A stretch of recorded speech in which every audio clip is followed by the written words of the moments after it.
we are joined by a guy that is trying to bounce back this year in a big way. He is Braves right-hander Ian Anderson with us on the Fan 680 and 93.7 FM. Ian, thanks for coming up. Appreciate it. Yeah, no problem. Thanks for having me. So before we do anything, I have to apologize to you because I feel responsible to a certain extent for what you've gone through over the past couple of years.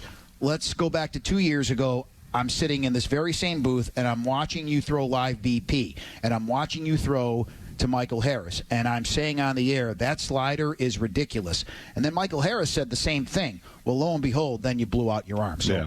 I think... I don't blame you. No, you should. I think he's though, the musher of mushes. It's nice of you to say, but I think that we should start this conversation with an apology before we move forward. I appreciate it. What did we do a couple of days ago when he was throwing a live BP? Not what was the rule? watch. He had his back the whole time. He stared at that wall. I can't watch anybody pitch anymore. As much as I would love to, Yeah. I cannot afford to be put in that position, and more importantly, put anybody else in that position. So all of that being said, how you doing? I'm doing good. I feel good. Had a good off season, and yeah, it's nice to kind of just throw and be able to train the way I want to without having any restrictions. So feel good to get back into camp, and arm and body feel good. What's it like to wake up knowing you have restrictions, but you still got to go do the work that's not going to lead to you being on the mound to actually pitch in a game? Yeah, I mean, it's part of the process, definitely. The Tommy John process is so kind of dialed in now and dictated. And it is all stuff that you need. I mean, you need to get the throws back onto the elbow. One of the best things I heard was I've played baseball for however long now, and I had that many throws on my elbow before it got hurt. So you kind of have to get those throws back to get it feeling good, get it feeling where you want to. Do you guys believe that? I've always said to Nick for 20 years, it's like hit songs. I think you only have a certain amount, and I think pitches you might only have. Do guys believe that if it's time, it's sort of time? You're not doing anything different. If it's time, it's time? I think it depends. I think there's some guys that are really dialed into their mechanics, really dialed into how to prevent it, and all that stuff, and it can be good and a bad thing, I think. Me, I was always kind of a guy when it was going good, just kind of stay in the moment, and who knows, maybe that was a little detrimental to me in the long run, but I think having gone through the process and experienced the things that I have with my arm and body and everything, I feel that much more confident and better coming out of it. Your postseason numbers are ridiculous. Take us back through that 21 run. Is ignorance bliss at that point? I'm so young, I don't know that I'm young and I'm not really supposed to be in this position? I think 2020 definitely. It came up and everything was going right for me. I was throwing the ball really well from the get-go. And I think you fast forward to 21 and first full season, and you kind of have to figure things out, but you have a lot better of an idea. I knew what it felt like to pitch in a playoff game. I knew what it felt like to face those teams that we faced. And I think at that point it was more about, I knew what I needed to do and just going out there and doing it. People say, and I believe this, you have to make every situation as normal as possible. Well, the World Series, the playoffs, is not normal. Did it feel normal to you? And do you have any idea why maybe it felt normal to you?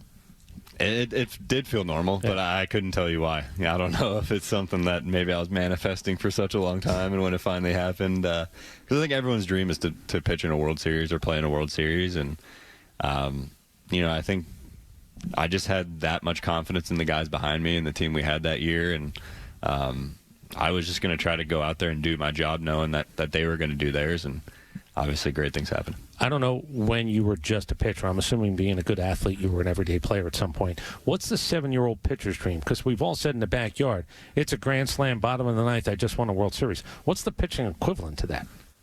I mean, probably when I was 7, it would have been a complete game in the World Series, but, nowadays, I don't even think that's possible. Just being able to toe the rubber. What are you throwing to a wall? Like are you throwing to a wall, sort of having that conversation the way that 7- and 8-year-olds do? Yeah, I wouldn't call my twin brother a wall because he's a lot smarter than me and pretty good looking too. So, we were always, bouncing back and forth, watching, the Red Sox were kind of our team growing up. They had a lot of success, and watching those games, thinking how cool it would be to do that, and also the joy it kind of brought to our dad watching those games. He loved it, and seeing that, I think, kind of clicked in my head like, man, I'd love to do that someday. Ian Anderson is here with us, so not to dwell on the negative, but can you describe the feeling something's wrong right away when you hurt your arm? Yeah, I kind of did.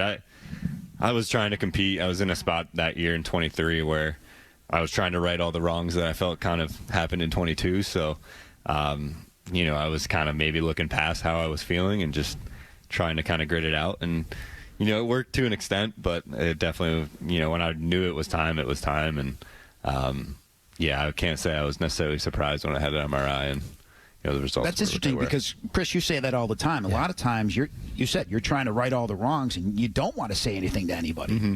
Yeah, I mean, it's a results business. So, you know, you kind of sometimes feel like you need to do more when really, you know, sometimes there's nothing you can do. Right. You know, you're trying to find an answer to something that physically. Yeah, and that's kind of what happened. I realized that I've tried everything in the book. It's just not quite clicking, and you know, it kind of happened somewhat quick. So, you know, usually that's injury related. I asked Rick Kranitz about you the other day, and he said, "Look, the best thing that happened was it was an injury.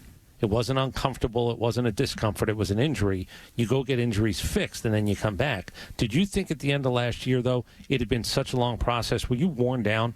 Yeah, a little bit. Definitely a little bit. I think when I first came back last year, you know, I was feeling good. I was throwing the ball pretty well, and you know, as the season wore on, definitely had some fatigue kind of set in. And I mean, I've talked to plenty of guys, Matt Six, Sale, a bunch of guys that had been through it, and they kind of all said the same thing. You know, I think those innings that, while they weren't my best innings, were very valuable to kind of my mindset. And like I said, getting the you know, pitches on my arm that kind of set me up for spring training and this year. You said you didn't like it, but you understood the reasoning not to go with you in the postseason last year. Does that motivate you going into this year? Yeah, definitely. But like I said, I'm not thinking about the past as much, like righting my wrongs. I kind of learned that lesson. So sure. Just kind of coming in with a clean slate, acting like I haven't even pitched for this team before. The other part is I was here Sunday and I watched sort of the first rounds of bullpens and the technology and everything else. There's a lot of stuff just in the bullpens here at a minor league facility. When you're injured, how much of that information do you want and need, and how much is supposed to be okay? The numbers might look okay, but I got to sit down today. I'm not throwing today. How much of that sort of plays? Yeah, I mean, there's definitely a balancing effect, without a doubt. I mean, you want to see kind of where you're at, how your ball is moving, because it is all a good checkpoint to kind of see where you are. But you do have to go off how you feel. And, you know, there's definitely some days where you don't feel great, but you know you have to get those throws in. You know you have to get the reps in, and same in the gym. I think that's a big part of the rehab process. I think the other part that stinks is I don't want to say working on a new pitch, but when you're hurt, you sort of lose a year of, I'd like to add this, but you really can't add anything during that time. There's not. I mean, you can work on your mechanics, but I think most guys would tell you that. They feel like they come out of rehab and their mechanics are better because they've had time to kind of step away from the game and competing. And that's what I love the most about pitching is the competing part of it. So, yeah, it was definitely tough to kind of step out of that mindset and into more of like a, you know, problem-solving kind of mindset. Automated balls and strikes, what's your thought? I got to experience it a little bit last year. You know, I think the challenge system has its positives. I think the overall straight ABS zone is, I think personally it kind of creates a sense of guys and maybe not want to swing the bat as much, which I don't think would be great for the game. But, yeah, I think it definitely kind of shrinks the zone a little bit. And these guys know the zone so well anyways. And it just kind of lets them, you know, keyhole in on pitches. Yeah, Pierce Johnson said the same thing. Less aggressive hitters up there doesn't really help the game. So you mentioned earlier, Ian Anderson is here with us as we are here down in Northport for one more day. You mentioned your twin brother and your father, a successful coach as well. How's the family able to divide and conquer when everybody's playing baseball and the family and some are coaching baseball? Yeah, he's retired now, but he's got the itch still. But they do a good job. They'll come to games. They watch all the games. Same with grandparents and everything. Yeah, but when you're growing up, I mean, everybody's got to be somewhere, yeah, right? That's true. I mean, we were always on the same teams. They were having to drag my younger brother to the games and stuff. And it's kind of funny. Like my older brother, younger brother weren't really that into sports, but you know now. You know, when we're hanging out and stuff, they're talking about basketball. They both live in New York City, so, you know, they're Knicks fans now and NFL. Like, they've gotten more into sports, I feel like, than even I am sometimes. Oh, they root for the Knicks? I used to do that. I'm an expatriate. I've dumped them. The owner bothers me. Everything about that team bothers me these days. I get that because I'm a Rangers fan, so the same owner. I get it. But. That's right.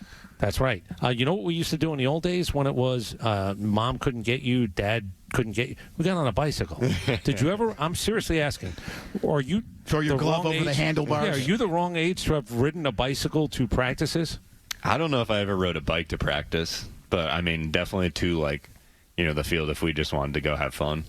Never really to practice though. My dad was kind of always coaching us, or my mom was able to get us there, or we'd get a ride. With you never played in jeans and a T-shirt and a pair of sneakers like Little League started. Not out. Like the Sandlot. No, Yeah, not like that. But yeah, there were plenty of times. I mean, usually in the yard or whatnot, and then our neighbors would get pretty upset with us. But what's it like to get the first uniform? Because you are of the age where the uniforms that you guys got were like big league. We're the A's, we're the Rays. You grew up with that. What's it like to get a first uniform like that? Yeah, no, it's special. I mean, that's another part of kind of building up this dream of it all. I think I couldn't tell you what the teams were because it was different every year, but yeah, just getting to wear that and feeling a sense of pride wearing it. So we went back to 20, and you said it was kind of a whirlwind. How has the routine now changed for you as far as what you need to do, when you need to throw? What are you putting in your body food-wise, nutrition-wise? I would imagine it's a lot more complex than it was in 20. Quite a bit, yeah, quite a bit. It's definitely, I mean, it's something that you're young, you don't necessarily understand quite as well. Drive through. You feel like what's for dinner? Drive through. You feel like you're on top of the world, and and even in the minor leagues back then, it was so different. I mean, some of the guys that we have now down here, it's newer draft guys or guys that have been in the organization for a couple of years. I mean, the food they provide is phenomenal, and the training they're able to get accomplished is next level. So do you feel any pressure to make the team, pressure to be the fifth, out of options? Could a bullpen spot be an option? I don't know what conversations you've had, and I'm not asking you to share those, but what are you feeling now as you get ready, starting tomorrow? The team's going to play games. Yeah, no, this is kind of what I worked the whole offseason for, so it's exciting to be able to get back out there and play with the guys again, and compete again. Like I said, it's kind of going into it with the mindset of I need to prove to myself that I can do it, and to them that I'm still that guy. So not thinking about the past, moving forward, that's the thing that you're doing right now. But that being said, do you feel like you're finally back to the Ian Anderson we saw earlier in your career? Yeah, I feel good. Like I said, I think the innings last year were huge for that. Just facing hitters again, seeing how your stuff plays to hitters, seeing some new stuff you've maybe been working on play into the game. But yeah, when I step on the mound, I think Sunday, that'll be my first time facing big league hitters in a while. Yeah. So there's always different steps, different challenges you kind of have to overcome. But throwing every pitch with conviction is the other thing about coming off of an injury. Yeah, no, definitely. I think this game's hard enough, and that even goes back to the injury. You feel like you are, but you can't. And now that I feel good, I think I have the ability and the trust in my arm to go out there and throw everything with conviction. And I think that goes a long way. Well, we appreciate you coming by. It's good to see you. And again, I apologize. I'm never going to watch you pitch down here again. I'll watch you on television. Even if I'm at the park at Truist, I may not even watch. I'll look at the monitor. You might miss some good stuff, though. It'll be worth it. It'll be worth it to just watch. Well, let's hope that's the case. Ian, thanks for coming by. Yep, thank you, and again, guys. great really to see you. It. Wishing you nothing but the best.